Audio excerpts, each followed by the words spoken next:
All right, hello everybody. It's Travell Henry and my colleague and good friend here, Mark Dawes. And just a couple of things before we get into today's webinar and we get into the subject areas. Firstly, this is the last webinar I'll be doing under the heading of MVC awareness. And for those clients who I've built up over the years, please be assured I'll still be there supporting you. It's just that to reinforce the announcement, and we'll put a link on here a little bit later on.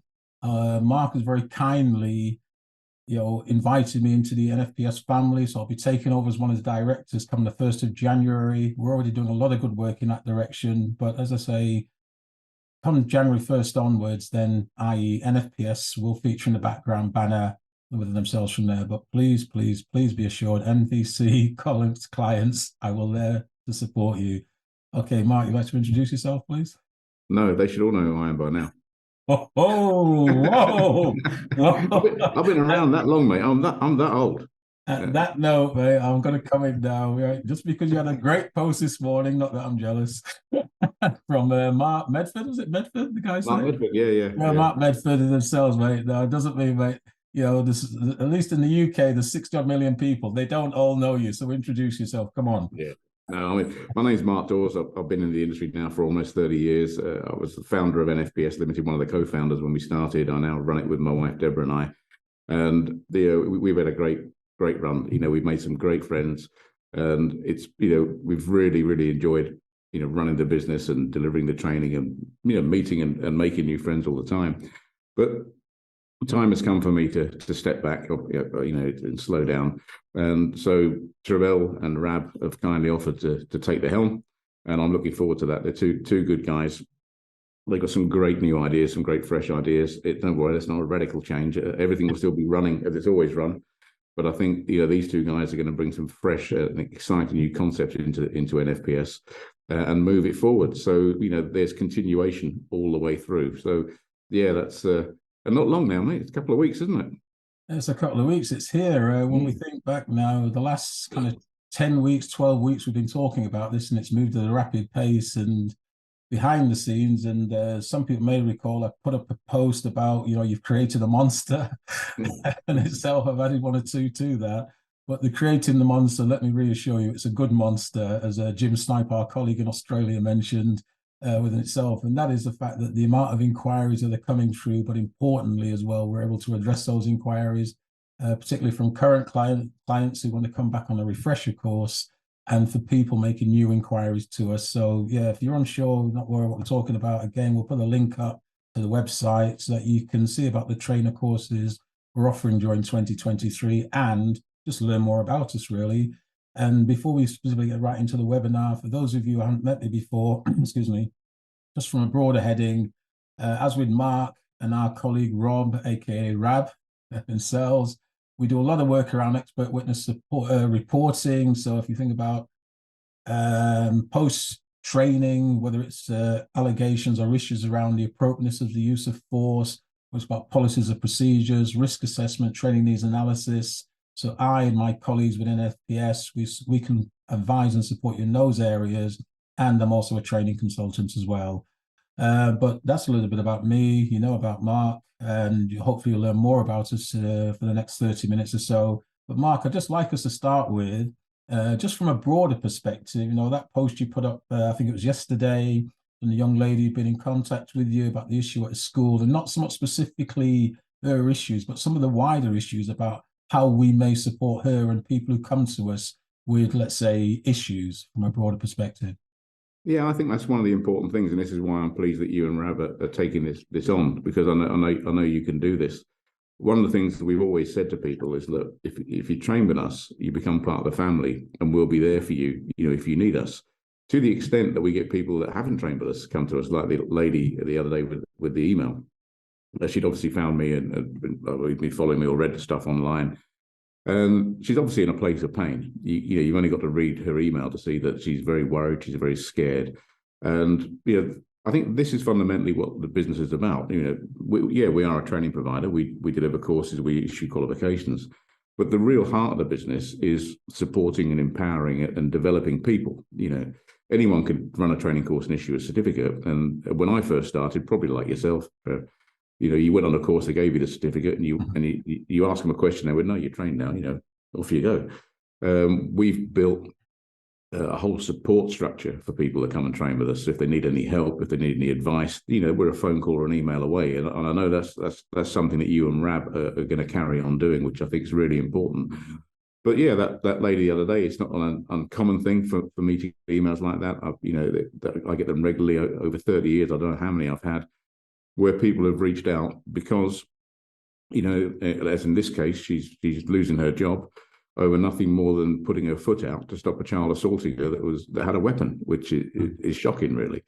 And where I've gone to people's assistance in the past, which has included going to meetings with in schools, the head teacher and the board of governors and with the union reps. And when you sit there and you say, well, actually, look, what they did was fine. And then you get but it's not an approved technique. So you then ask them the question, well, what is an approved technique? Who's approving what? And I think you put a post out about that, didn't you? I put a post out yesterday evening. Yeah, it's so true. Who's approving what? And how is that approval process structured? And they go, well, the training provider said you can only use these techniques. And you think, well, hang on a minute. It's only a manual of guidance. Any training, and I think this is a point that is a moot point, is that any training that anyone delivers, including us, is only structured in a way as it can be an entry level, if you like, or a baseline from where they develop further. It doesn't, take away an individual's rights to use reasonable force under the law. So we're training them to improve their knowledge and their competence and their skills, but hopefully developing them so they can actually think on their feet. So the way I look at it is you train people for what's foreseeable. Mm-hmm. You build in the resilience and the knowledge in there so they can deal with things that crop up that they couldn't have foreseen. And I think, just picking up on that note, on that note there. So, one of the aspects we want to do, and you were alluding to it, we'll go into a bit more detail, from the moment they contact us or they feel confident enough to contact us, what we're trying to do is empower people. Yeah. And an analogy for that from a broader heading will bring it down a little bit. For example, I want to say old school traffic light system of risk, red, amber, green.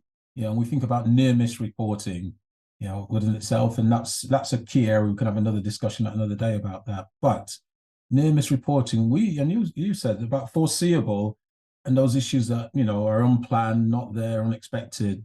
We want people, don't we, to feel confident enough so that when they emotionally feel concerned for their safety, then they're empowered to do something about it, whatever that means in the context of the situation. That's the broader heading where we're trying to go. Yeah. Yeah, I think you're right. How do we nail down into some of that, though? How do we nail down into some of that? Well, let's look at this historically. And I know you've had the same experience I had, is that there was always this mantra that came out from certain training providers that, this is the program and you cannot go off plot with the program. So if you use a technique that's not in the program, then you're not covered by the training course, and they would brainwash employers into this nonsense. So you get someone that gets a set of circumstances, and I'll give you one. Here's a classic.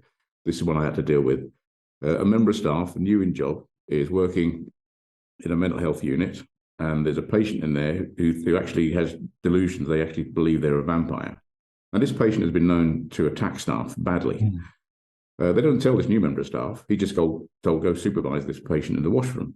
So he's in there. The patient goes at him, is clawing at his face, trying to bite his neck and all sorts of stuff. So this person has no idea what to do. He's been on the entry-level breakaway course, but there's no breakaway technique that's going to work here. Mm-hmm. So he kicks the patient in the shin, and the patient falls on the floor, and he extracts himself from there and raises the alarm, and staff turn up. Well, the manager called the police. Honestly, God, this is true. Manager called the police, and the police arrived, said, I want that member of staff arrested. Now, he's had to have constructive surgery on his face for the damage that was done. Wow. She wants him arrested. And the police said, no, we'd have tasered him. We'd have tasered the patient. Yeah. He's done nothing wrong. So I go to a meeting, and I'm sat there, and this manager's really upset. And I said, look, this is how it works. Yes, you've got your training program. That in utopia, in the ideal situation, they would only use those techniques. But this is quite extreme. What happens to be quite extreme. And a kick in the shin is reasonable considering what could have happened had he not done it. And I always, because do you remember Professor Gary Slapper, Professor of Law? Oh, Gary yes, Slapper? I do, yes. Yeah, well, I was sort of liaising with him at the time. We became quite good friends. And I had to tell him about this, and I think I've got him on video talking about it, because the managers had written a memo, and I'll never forget this as long as I live. And she said, I'm going to issue this memo to staff. And what it said is that no one is allowed to kick a patient in the shins, and if they did, they would be, instantly suspended and investigated. But they can do something reasonable, like hit the patient over the head with a fire extinguisher. What the fuck? I did what you did now. I started laughing at the meeting. And she said, what are you laughing at? I said, that's ridiculous. I said, you want your staff to walk around with fire extinguishers attached to their belts? Sorry. I said, absolutely crazy. So we got that put to bed, and I think, going back to the point, the member of staff, was reinstated, no issues there. But this is where I think, because, I suppose it's an arrogant thing, but I think we're quite unique where we're willing to go there and support people where other providers possibly won't, and that's something is priceless, and I've done this on numerous occasions. With care homes, I've been there. I've had to go and have meetings with CQC and put things to bed that they come up with that were utter nonsense. And we had one gentleman turn up on a course. He was absolutely petrified, big man as well.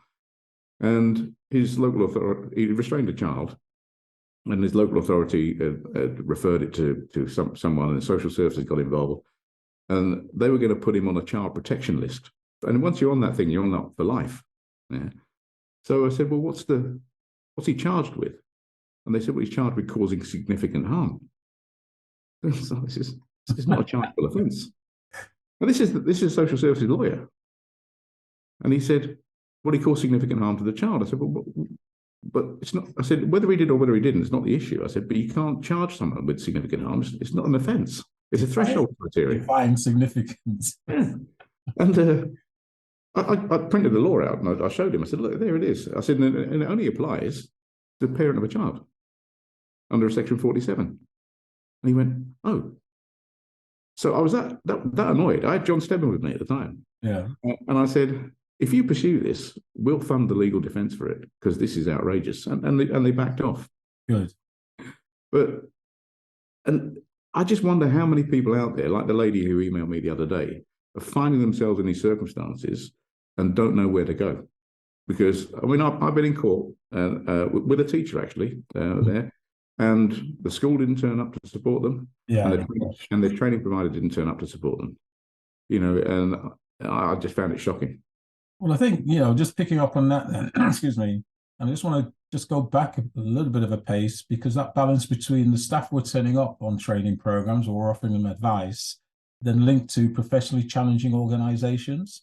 That lady there, she, going right back to the original point, she felt empowered enough to raise the point, to speak to you about it in writing, albeit in writing, because we know, we go back to our younger days, and we were chatting, weren't we, a little bit earlier. It doesn't matter that we were both from service backgrounds, etc. But the point is, back in the older days, if something didn't factually happen, who were you going to tell about it? Because nobody wanted to take it on board anyway. Yeah. That was one of the, so, we were so disempowered, it was frightening. But I think just that link to training before, we actually go into a little bit more about how we, on the team can professionally challenge organizations and or individuals, by the way, learning and development, training, learning and development, in a short period of time, we are not going to change people's behaviors. We may change some, we may tweak it slightly, but in the main, we're not going to do that. But what we want to do, don't we, link to the kind of professional duty of care, the legal implications around use of force, restraint, hands-on physical intervention, call it what we want, is that element of, and you touched on it before, methods and principles. If we're going to hold, touch people, whatever you want to call it, then you and I biomechanically, physically are different. So that initial off, if we're going to hold an arm, we're going to do it slightly differently. Why do people get so hung up on it must be done in a particular way? I'll stop banging the desk there. That's not very good, is it? We're supposed to be preventing that shit. We'll have to edit that bit out, maybe not. You know the answer. You know the answer to that as well as I do. It's so that this is the classic. Does my thumb go behind or does my thumb go in front? I don't care. Exactly. Thank you. Have you isolated the arm? Yeah, well, that's fine. But should the thumb go? It doesn't matter. You isolated the arm. And I think when you dig back at this, because it used to really, not concern me, but I used to think, well, why are people being so pedantic about this?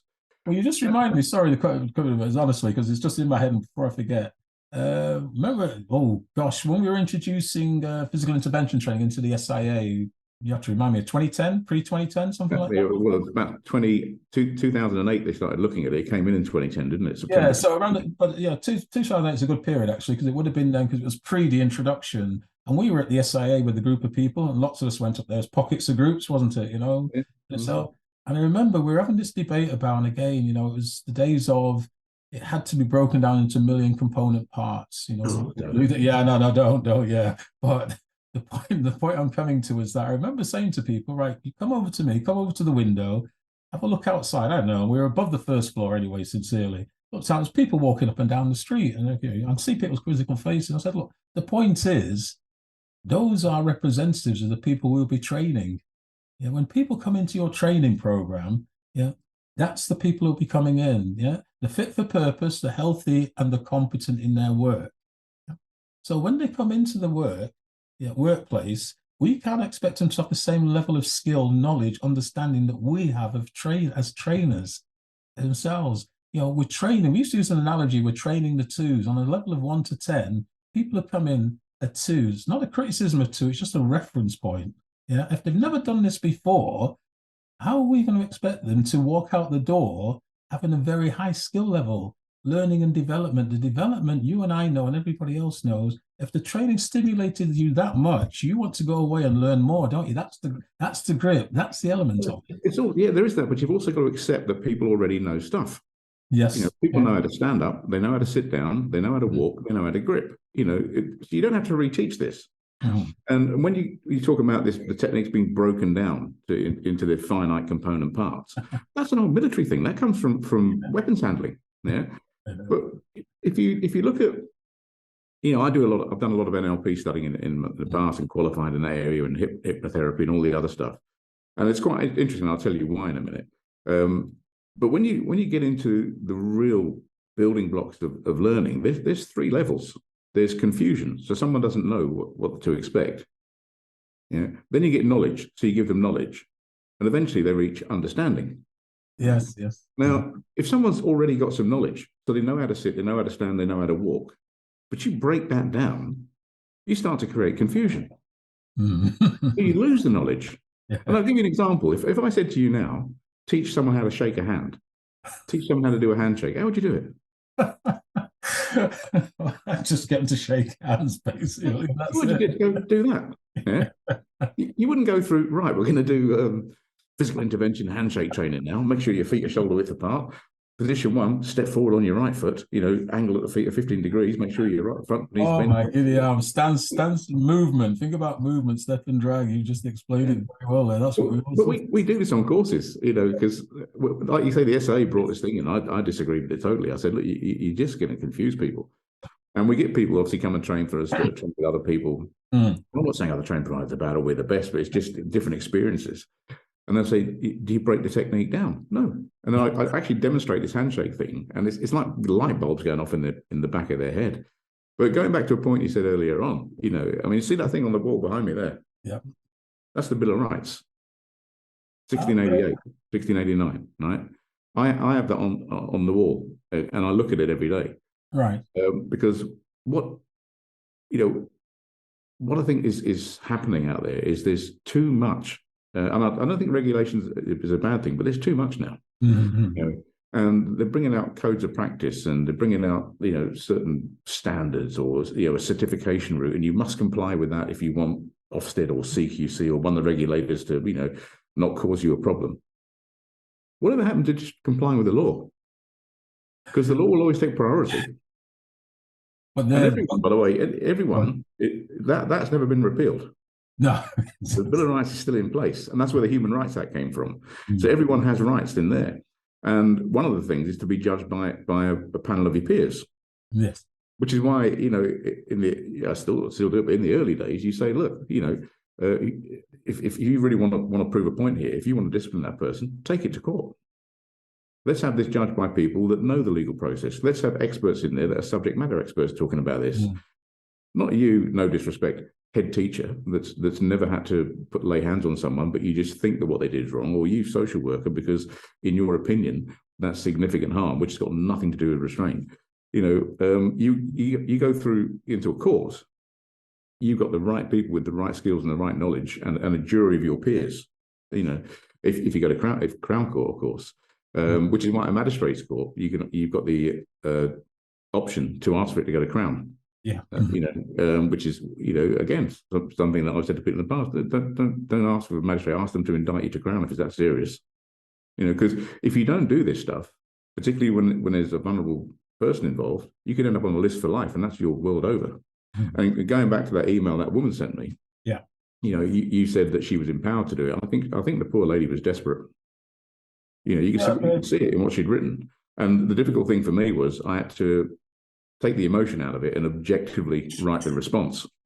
So I wasn't going to buy into the emotion there, not from an uncaring point of view. It's just the laws of dispassionate object. I was saying, like, factually, this is what you can do, and go and do this. And she's come back to me, by the way, and she said she now got she's talking to a union. Oh, brilliant! She's insisted that she gets a lawyer, and now she's feeling empowered. So yeah, and I think that's something that is so important as a provider of services. If you're going to talk the talk, then back it up. Go and support them. But I think it's important as well, because something you touched on a moment ago as well, and and we're talking about this lady here or supporting staff members, and quite rightly so, by the way. But something you alluded to there. The point is, we're going to give objective report, aren't we? Take the emotion out of it. So on occasions when people come to us, when just say they've used force, just as a heading, as professional people, I have the stronger view, and I'm a bit of a glass half full person, as you know. But as a professional person, we wouldn't have done it unless we felt there was a need to do so. That as a standalone doesn't make it right, because as we know, it's how it's viewed and judged by others. And so without going off at a tangent about how they present the evidence. But sometimes, and you and I have done it, and we'll continue to do it. Sometimes we're having to let the individual know that actually, we're not quite in agreement with what you've done based on the rationale you're giving us. And the point I'm coming to, your point about take the emotion out of it and be objective. We're trying to give the correct information. There's so many people, unfortunately, don't they? If they're supporting an individual and that bias comes into it, and it remains objective. If you get emotionally hooked into it, then the bias will automatically come out. Yes. Yeah. So you've got to have this detached perspective. But let's be truthful about this. We're human beings. Everyone's got a bias about something. Yeah, of course they have. Well, I was going to come to that. You beat me to the punch. Yeah, exactly. But the fact is, you can have the best. You can deliver the best training course. You can do a training needs analysis. You can look at all the incident reporting and say, right, this is what that organisation needs. But like, in fact, a shout out for Paul Vickery in his book here. One of the things that he wrote in there, which took me straight back to being in the military, was no plan survives contact. Remember that well. You remember that? By the way, guys, shameless promotion here. Go and buy this book. It's absolutely brilliant. Big up to Paul Vickery. When I was reading this, and I came across that phrase, and he uses it many times in there. How true is that? No technique's going to go as per the manual. No technique's going to go as per the training session. Why? Everyone's different. They got different body mechanics. They got different aches and pains, carrying different injuries. Different experiences in life. So the thumb will go in front, the thumb will go behind. And I think this whole thing about being too technically precise is designed to protect the training provider. Of course, it is all day long, without a doubt. It's that element of elitism, isn't it? We know more than you. We're going to keep you down there. We're going to metaphorically keep our feet on your heads, because if you want to know more, we'll drip feed you more. This is when I think, going back to the initial reasons that I'm so pleased that you and Rab are taking over, is I know you'll be there for people. That's the big thing for me. It's the people we train. We've got to be there for them. We've got to have that support. We've got to be good to our word. And I've said it all through. If you need me, I'll come. And I've been to court, I've been to tribunals, I've been to meetings, I've been to all sorts of stuff. And initially when you go to these things, you're uncomfortable with it because you're thinking, well, I'm making an arse out of myself. But you very soon realise if you just establish a baseline objective standard and you ask some very pertinent questions and you say, look, if you can't answer these when you go to court, you're not going to win this case. And your member of staff could take you to an industrial tribunal and it's going to cost you a shed load of stuff. But the thing is, why are people so caught up with keeping other people happy? Right. It's like managers. Oh, we don't upset CQC. We don't upset Ofsted. And during the pandemic, this is a cracker. Someone contacted me and said, "Do you have a non-pain compliance technique to stop someone biting you?" And I went, That was a serious question. "Oh, yeah. I've actually got the email thread." And I went, "How serious is the bite?" And they said, "Oh, it's very serious. They're causing quite a lot of damage. So this is foreseeable." Yeah. So I replied back and I said, "Look, with the greatest of respect, we're in a pandemic here. The HSE have issued guidance on bloodborne viruses and diseases. Someone biting you and drawing blood, cross-contamination of bodily fluids. Now, I believe I read somewhere that there's more harmful bacteria in a human's mouth than there is in a dog's mouth. So when we bite, well, you're a medical guy. When a human being bites another human being, the chance of infection is huge. Mm-hmm. And now we're in the middle of a pandemic. So I said to her, I can't think of one. I said, you've got to get that person off you quickly. I said, so if you have to cause a bit of discomfort or pain, but it removes them off you, that's what you need to do. And they came back and they said, we can't do that because we'd lose our certification. Because the certification that we've got doesn't allow us to use a pain compliant technique. And they said the certification means a lot to us. And I got quite irritated by that. And I emailed back and I said, look, what should mean a lot to you should be the safety of your staff, and your service users, not the certification. And if the certification has put in a clause that you can't use a technique, I said, then that's wrong. Because if you do a risk assessment and part of your risk assessment says the control measure is to get that person off you and you may have to use a technique, a high-level technique is going to cause pain, and you're not doing that because of some certification clause, you're breaching health and safety. You're going to get yourself sued in a big way. Sorry, I'm going to let the dog out. No worries. You're going to get yourself sued. And they said, well, this is what they're saying. I said, well, I'll tell you what to do. Go back to this agency that's certificating you and ask them what non-pain compliant techniques they've got. And do you know what they said? Go on. They don't do techniques. They don't get involved with advising on techniques. It's not their area. So here's the perverse dichotomy. They're saying they can't do something, so they're advising they can't do something or they'd lose their certification. But when they go back to them and say, well, we need to do something, what have you got? They're saying, well, we can't advise you because we don't advise on techniques. Yeah. Confused. Sorry, I'm confused. But they're buying into this stuff. When you're thinking, what, wake up. Emperor's New Clothes spring to mind. It is. It's totally that. Because there's staff getting seriously bitten. Yeah. That's the bottom line with this. More serious note. Absolutely. I mean, I don't care whether it's a BTEC certificate, our qualification, someone else's qualification, but rip the damn thing up. Do what's right. And this is the other thing is, oh, you got me going now, mate. I'll tell you what. All right, that's fine. When we ask people, why do you come into this industry? What do they normally say? Oh, right, yeah, because we want to be here to help and support people. Yeah, I want to make a difference. I want to make a difference. I want to help and support people. I want to keep people safe. Yeah. And they sign up for a certification that's not allowing them to keep people safe. Yeah. So, truthfully, why have they actually got into this industry? Right, and I think that certainly is one of the key elements of all of this, isn't it? Because even going right back to the programs, when we're delivering the programs, we're encouraging, inviting people, aren't they? If they disagree with what we say, they disagree with what's on the PowerPoint presentation slide, then professionally challenge us. Yeah, let's have that debate. Let's have that. But that's where it should start from. That's where it's. If you don't agree with it, then challenge us in the right way, and we'll have the discussion and debate. Because most things are open to interpretation, aren't they? Well, I've seen you do it, and I've done it because we were both lucky enough to stand on the shoulders of giants like boatmen. Absolutely. Where you stand out the front and you go, right, this is really important. Don't believe a word I say.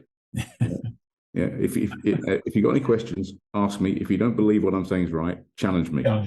Yeah. Because all too often, certain trainers and training providers won't allow that. Exactly. Sorry. If you get angry then, Yes, twice now. That's not good. Yeah, That's not I mean, you challenge them, and they go, well, I'm the trainer. I know best. Yeah, you're a trainer, but remember that confusion, knowledge, and understanding. good. Yes. Right? They're stuck at the knowledge base, so they've Mhm. learned some stuff, but they don't really understand it. Yeah. When you get to the level of understanding, you have to transcend knowledge because knowledge is not understanding. And interestingly, I read a lot of stuff on meditation and Yes. mindfulness, things like that. I was reading something this week because I read every morning, and they said if you really want to transcend, your limitations, Mhm. you've got to let go of knowledge, and it's so true. All right. Okay. Yeah. Yeah. Yes. Yes. You know, so people go there and they I've seen it on courses. They go on a meditation course and they're studying meditation, and they say to me, "I can't empty my mind." Of course, you can't empty your mind. You're thinking too much. Yeah. They go, "Yeah, but I've studied this and I've studied that." Right. Well, let go of the knowledge. Just do the damn thing. And that's the key thing with meditation, with mindfulness, with restraint, with self-defense. It doesn't matter. Whatever you do in life, just do it. Don't overstudy. I mean, come on, face it. I mean, you and I know some seriously intelligent people, and they're broke. Seriously. Oh, yeah. Gosh. Yeah. Yeah. Yeah. Yes. Yeah. Yeah. Not just financially, Yeah. they're broke ethically, morally, spiritually, and in their relationships. Mm. Why? Because they've invested all that time into knowledge, but don't have the understanding. Yeah. That's a critical part. And what we've always done is push people through, push them up to the understanding bit. Always, I call it training them from the inside out. If you train people from the outside in, you teach them a series of techniques and technical moves. That's outside in stuff. Yeah. You get inside people, you train them from the inside out. You change the way they start to think. You change the way they believe in themselves. Because I mentioned this earlier on about NLP, EFT, hypnosis, and everything else. The reason I studied that stuff was to help people that came on courses who were worried. Okay. Right. They used to sit on courses, and I mean, how many people do you know that come on a course and they've already got, I'm going to fail this in their head? Yeah. Yeah. Yeah. Far And more still care to so realize. you sit there and have a chat with them. You go, "Oh, there's nothing to worry about," but you're doing that from a knowledge base. Yeah. And they go, "Well, I'm still worried," and Yeah. I couldn't get through that. So I remember when I went to enroll on a cognitive hypnotherapy course, the guy said, "Why do you want to be a hypnotherapist?" So I don't. He said, "Well, it's a 10-month course." I went, "Yeah, I just need to learn this stuff so I can help people in what I do, which is restraint." And he said, "So you don't want to be a therapist?" I went, "No, not really." But learning that stuff and the other stuff, I mean, I used to have a queue sometimes on a course of Right. people Okay. yeah. And the trainers didn't help. They used to say, "Oh, if you're worried about this, go and see Mark Dawes at the break." I couldn't get a cup of tea. But I would take them, into a room or somewhere and do an intervention with them. And the thing about NLP that I love about NLP is you can cure a phobia in minutes. Okay. Right. Literally. I mean, I've had people come in that have got exam worry, fear of flying. I had one person come on a course, had fear of flying. We got rid of that in 20 minutes. I remember someone wanted to stop smoking. It's not my real area, but I helped them. And that again was 15, 20 minutes, stopped them smoking. And that's on the sort of more practical side. But outside of the restraint side, I've gone and helped people that were suicidal.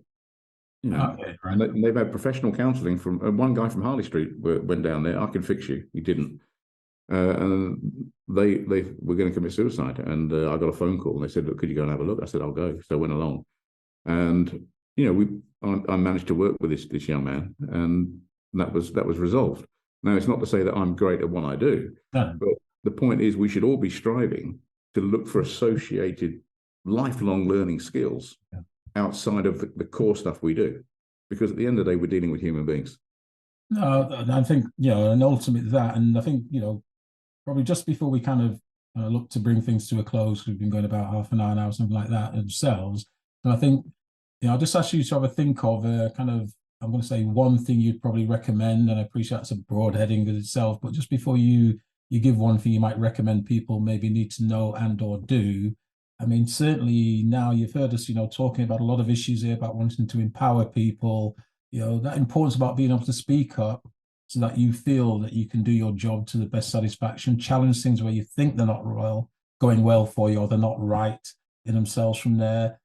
Please feel free to contact me, Mark, or Robert themselves. So if we can help and advise you, support you in any way or anything you've heard here that you professionally disagree with us, then please get in touch with us and we'll have that discussion. We're happy to have that debate with you, with themselves. But before we finish, then, let's say for those who haven't met before, I'm Travell.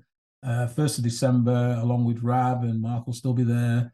I'll be part of the NFPS family. So, please, hopefully you've enjoyed what you've heard here. Mark, one nugget to take away? Yeah, 1st of December's gone. 1st of January, Trev. I was thinking about December next year. I don't know. Definitely Yeah, edit that out. No, I think one nugget to take away going back to the beginning really is if you need help, just a chat, reach out. I mean, you see it all over social media. My door's open. If someone who cares will share this post, and that's great. I get that, but genuinely, if you're in a situation and you're worried about what to do, just reach out. Whether you've trained us or whether you haven't, like the lady who got in touch with me, it doesn't matter. This is what we've committed our lives to. It's what we do for a living. So I'm quite happy to respond to emails. I know Travella's as well.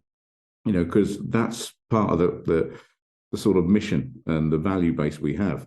And if whether it's you're inquiring about a course, if you reach out to us, we'll even tell you whether or not the course is the right fit for you. And the reason is I'm not going to missell you something, and I know the guys won't either. There's no point in flogging you something just to make a few shekels to have someone that's unhappy. I'd rather say to you, don't do it. And I get people ring me up. I mean, I don't do close protection training, but I've had people that ring up about close protection training, and they say, my son wants to do close protection training. Can you have a chat with him?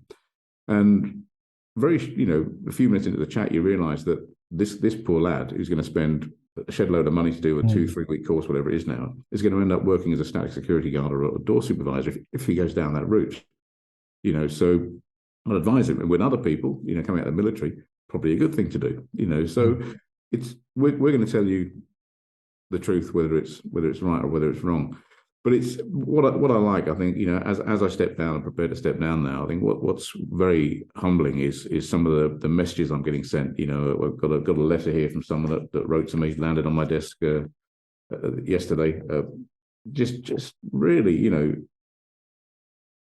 reaching out and saying thank you. And I put a video up that Mark Medford sent me. I've known Mark for about 20 years.